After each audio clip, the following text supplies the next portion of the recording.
தேவனுடைய நாமம் மகிமைப்படுவதாக. கர்த்தர் நல்லவர். மறுபடியும் கூட இந்த லெந்து நாட்களிலே இந்த காணொலி வழியாய் உங்கள் யாவரையும் சந்திக்க வைத்த தேவனை நான் ஸ்தோத்திரிக்கிறேன். விசேஷமாக இந்த லெந்து காலங்களிலே கூட நாம் தேவனுடைய வார்த்தைகளை தியானிப்பது நமது வழக்கமாக இருக்கிறது.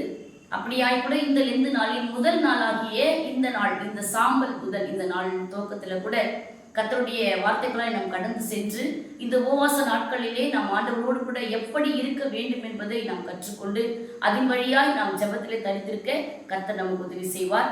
விசேஷமாய் இந்த நாட்களை நாம் கர்த்தருக்கென்று நியமித்துக் கொண்டு இந்த 40 நாட்களும் உபவாசத்தோடு நாம் ஜெபத்திலே தரித்திருக்கின்றோம்.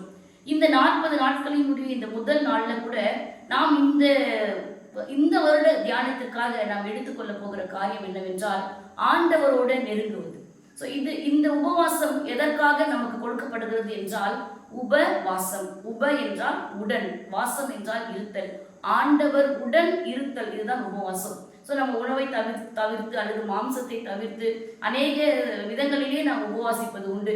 ஆண்டவர் ஆவியானவர் யார் யாருக்கு எப்படி ஏவுகிறாரோ அப்படியாய் ஒரு வேளை அல்லது 2 வேளை உணவுகளை தவிர்த்து உண்ணாமல் இப்படி நம்முடைய இச்சைகளை, நம்முடைய மாம்சத்தை அடக்கி நம் ஆண்டுக்குள்ளாய் இருக்கின்ற இந்த காலங்களில் எல்லாவற்றுக்கும் மேலாய் விசேஷமா இந்த நாட்களிலே நாம் அறிந்து கொள்ள வேண்டியது என்னவென்றால் ஆண்டவர் உடன் இருப்பதுதான் உபவாசம்.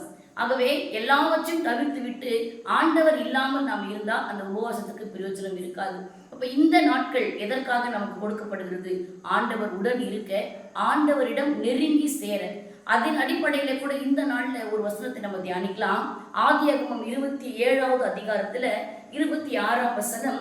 அப்பொழுது அவன் தகப்பனாகிய ஈசாக்கு அவனை நோக்கி, என் மகனே, நீ கிட்ட வந்து என்னை முத்தம் செய் என்றான். அவன் கிட்ட போய் அவனை முத்தம் செய்தான்.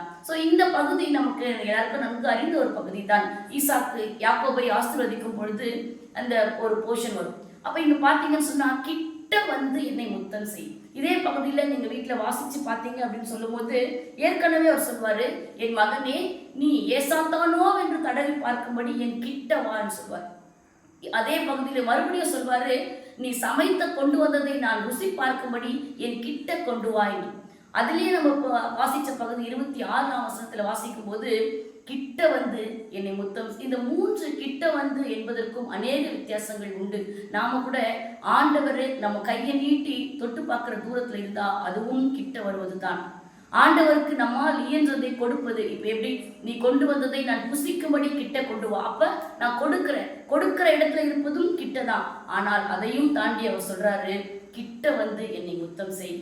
என்று கேட்டுக்கொண்டிருக்கிற என்னுடைய அன்பானவர்களே, நாம ஆண்டவருக்குள்ள எந்த தூரத்தில் இருக்கிறோம் என்பதை சிந்தித்து பார்த்து ஒருவேளை அவர் தொடுகிற தூரத்திலோ அல்லது அவருக்கு கொடுக்கிற தூரத்திலோ இருந்து கொண்டு இதுவே கிட்ட இருக்கிறேன் என்ற எண்ணத்தோடு நாம் வாழ்ந்து கொண்டிருந்தால் இந்த உபவாச நாட்களிலே ஆண்டவர் நம்மோடு இடைப்படுகிற காரியம், ஆண்டவர் நமக்கு உணர்த்துகிற ஒரு காரியம் என்னவென்று சொன்னால் கிட்ட வந்து அவரை முத்தம் செய்ய வேண்டும். அப்ப அவரோடு கூட நெருங்குகிற ஒரு அனுபவத்துக்குள்ள வரும்போது கிட்ட வந்து முத்தம் செய்த பிறகுதான் ஈசாக்கு ஆசீர்வதித்தான் என்று பார்க்கிறோம். உலக பிரகாரமான தகப்பன் கிட்ட வருகிற பிள்ளையை ஆசீர்வதிக்கும் போது பரமபிதா தன்னுடைய ஜீவனையே கொடுத்தவர் இந்த நாட்களிலே அவர் கிட்ட வருவதற்கு நம்மை ஒப்பு கொடுத்தால் நம்மை ஆசீர்வதிக்க அவர் வல்லமை உள்ளவராய் இருக்கிறார். ஆகவே இந்த வார்த்தையின் படியே ஆண்டவரே, நான் இந்த உபவாச நாட்களில் இன்னும் உண்மை கிட்டி சேர்வேன் என்று சொல்லி நம்மை நாமே தேவனுக்குள்ளாக ஒப்பு கொடுத்து நாம் ஜெபித்து அர்ப்பணிப்போட இந்த உபவாச நாட்களுக்குள் கடந்து செல்வோம்.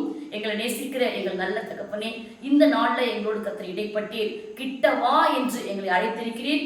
இதை கேட்டுக்கொண்டிருக்கிற ஒவ்வொருவரும் எந்த இடத்தில் இருந்தாலும் இன்று முதல் உம்மிடத்திலே கிட்டே வந்து உமது மார்பில் சாய்ந்து கொள்ள ஒரு அனுபவத்துக்குள்ளாய் இந்த உபவாச நாட்கள் எங்களை நடத்தும்படிக்கு ஆவியானவர் தாமே எங்களை உணர்த்தி உம்மோடு கூட உறவாடுகிற, உம்மோடு கூட கிட்ட நெருங்கி ஜீவிக்கிற அனுபவத்துக்குள்ளாய் எங்களை நடத்தி எல்லா ஆசீர்வாதங்களையும் பெற்றுக்கொள்ள கர்த்தர் உதவி செய்து வழிநடத்த வேண்டுமாய் இயேசுவின் மூலமாய் ஜெபிக்கிறோம் எங்கள் ஜீவனுள்ள நல்ல பிதாவே. ஆமேன்.